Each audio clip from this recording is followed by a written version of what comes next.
Let's get into a different topic here, Gary. One that I know that you want to talk about, and we're an hour 36 into the show, or an hour actually, what? Only an hour 13 into the show. So let's get into this Adrien Broner, Devin Haney beef. Oh my God, so good. First up, let's present how this started. Devin Haney was, or is, I don't know if he still is, but I think he was in Miami with Floyd Mayweather. And then while he's in Miami with Floyd Mayweather, posted a picture of him and Adrien Broner saying, how many people would watch us fight at a catchweight? Devil face emoji. Broner responds, Devin Haney, you see me a million times and was all, what's up, big bro? Now you hang with Floyd for one day and he manipulates you into being a word I cannot say. Stop clout chasing and master your craft before you make me hashtag 5 times. P.S. I ain't pay my taxes. I'm too turned up. Adrien Broner, they tried to turn AB into MJ and have me touch this kid. God, Adrien Broner, I fucking hate you. And then Eddie Hearn posting this little screenshot of a DM from Adrien Broner saying, listen, man, give me $20 million. I will make 135 and knock Devin Haney the fuck out. Eddie Hearn responding, forget the 20 and you aren't making 135. But if you want to talk, Adrien Broner, my man, Devin Haney said, name your weight, and he's ready to go. Gary, I know you had a lot of thoughts on this. I'll let you go first. Thoughts on Broner, Haney, on DAZN, 135, 20 million, all of this. 20 million. Me and Matt were talking. This is becoming the Los Angeles Angels of Anaheim of boxing. Like everyone gets 20 million. Oh, you want to fight? Here's 20 million. Like 20 million. How many fighters in the history of boxing have ever made 20 million for one night's work? It's just a handful of them. Okay. I'm into the fight. Like I always said, look, Broner undeniably has gifts. Okay. He can't do it at 47 and he can't do it at 40. Can we get him down to 35? Because he had success there. If he was disciplined and we got him on a diet regimen and we could get him down to 35, he only weighed 138 for the Mikey Garcia fight. That's 3 more pounds. That could be a lot, or maybe it's not so much. You know, I don't know. I would like to see the fight. I think it's good for Haney. It could be a star-making moment for Haney. Should Haney stop him? I don't think he stops him. But he could. And it's like it's one last shot for Broner. Here you go, Broner. One last shot. Beat Haney. Redeem yourself. And he wouldn't. But then like Haney would beat him up. It would be good for Haney. And Haney's got everything you want in a superstar, right? Like he's smart. He's good looking. He's got everything you want in a superstar. Put him in front of all those people. How many people watch a Broner fight? It's great for Broner. It's one last chance for Broner. It's great for Haney. And obviously it's great for DAZN. And like I know we love to clown on Broner. But, like, do you guys think if he could get back down to 135, where he beat DeMarco all those years ago, could he have success there? No.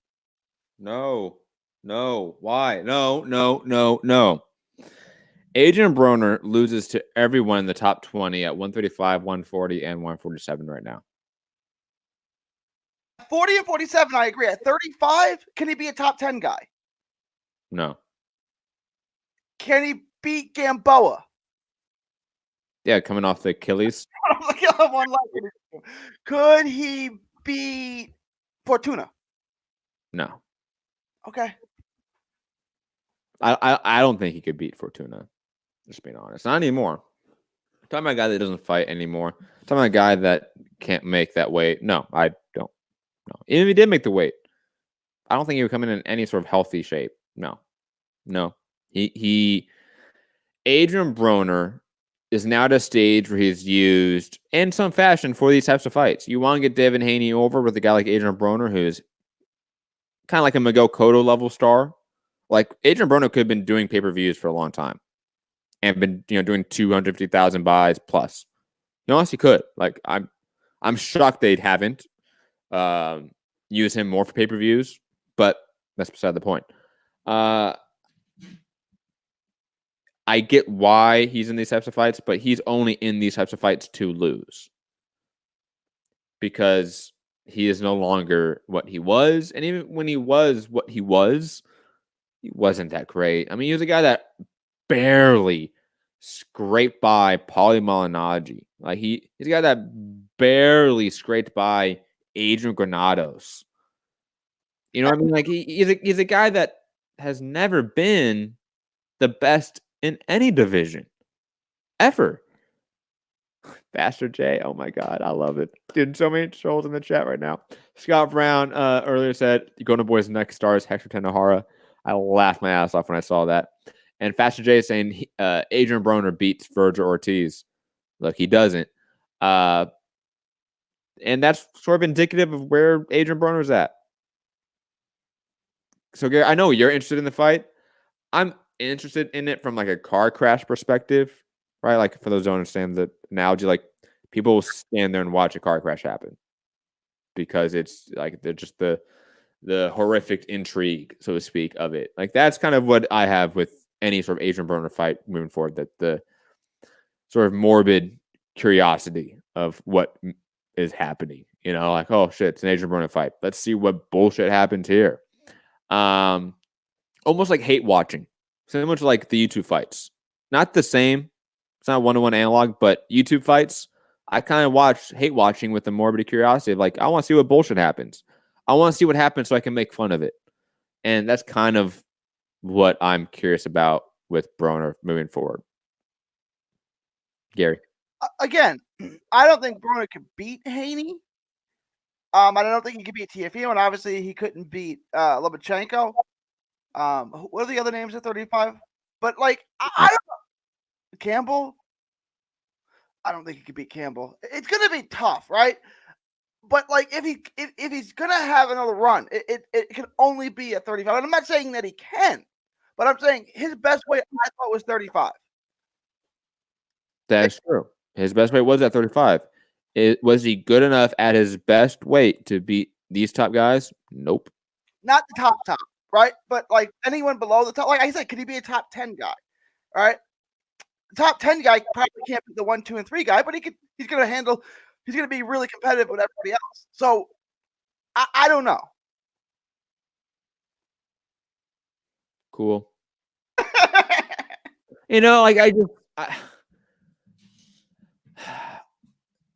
Broner's out there making like MJ, Michael Jackson, like I'm gonna touch kids jokes. Like I just like Adrien Broner's just a disgusting human being. Like I don't find him interesting.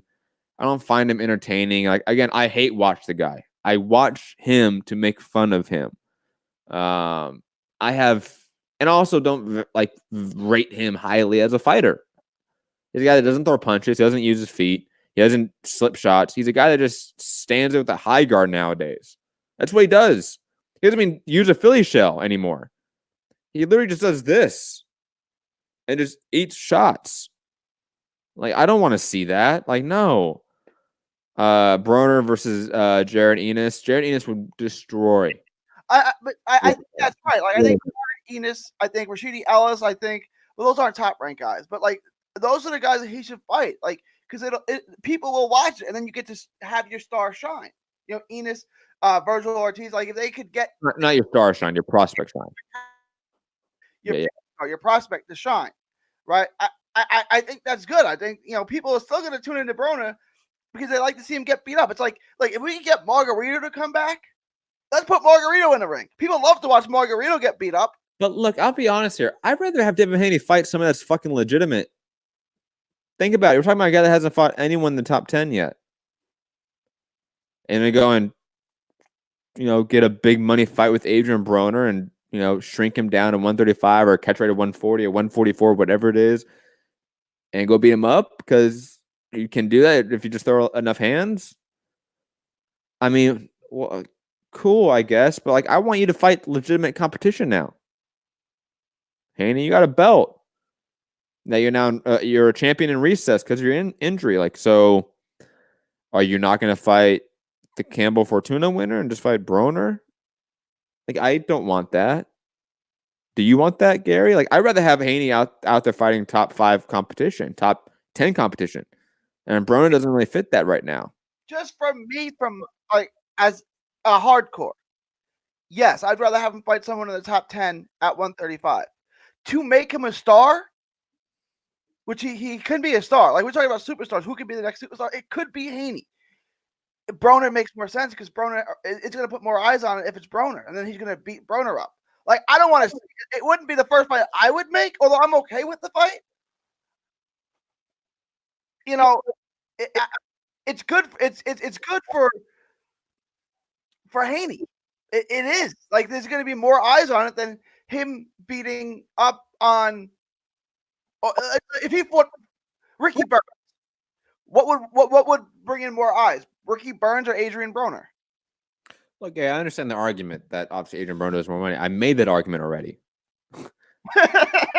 I don't care. I specifically said I don't care about that. I'd rather have Devin Haney fight elite competition. And guess what? This sort of falls back to our conversation earlier, Gary, about taking a short-term loss for the long-term investment, right? A Broner fight is the exact opposite of that. It's the exact opposite of doing it the right way, in my opinion. Maybe you might disagree on that, but I think you can make Devin Haney a star, whatever, by fighting elite competition instead and pushing that. Maybe there's a conversation about you can't be a superstar in the zone, and that's a separate conversation. But you have him fight the winner of Campbell and Fortuna in August or September, whenever he gets back from his injury. You have him fight the winner of Lomachenko Lopez first quarter of next year. And then if you win those fights, you're a fucking star. Right? You're the lightweight king. You beat Lomachenko or Teofimo Lopez, whoever's the king at ESPN. And I would presume you would go to ESPN for those fights as well. You would be on ESPN Network and fight Lomachenko, fight Teofimo Lopez to make that fight because you're not the A side in that conversation. Okay, then you're on TV. Then, the issues of DAZN making stars isn't one of them. You're on ESPN fighting Lomachenko, for fuck's sake. You can become a superstar that way, and guess what? You actually create a legacy that way. Beating Broner is a con man's grifter's way of trying to create a superstar. It's what somebody does that doesn't know boxing, trying to make a superstar, in my opinion. Because if you know boxing, you don't need to do this shit. You can go without it if you go the right way. And Devin Haney is young enough. I think he is aware enough that he can go the right way, which is just laid out, and become a superstar in the lightweight division. Here's my problem. I don't know that Devin Haney has superstar skills. He's good. He's a superstar athlete. I don't care about that. So you kind of have to manufacture a superstar. And look, he's good enough where he can win a belts and stuff like that.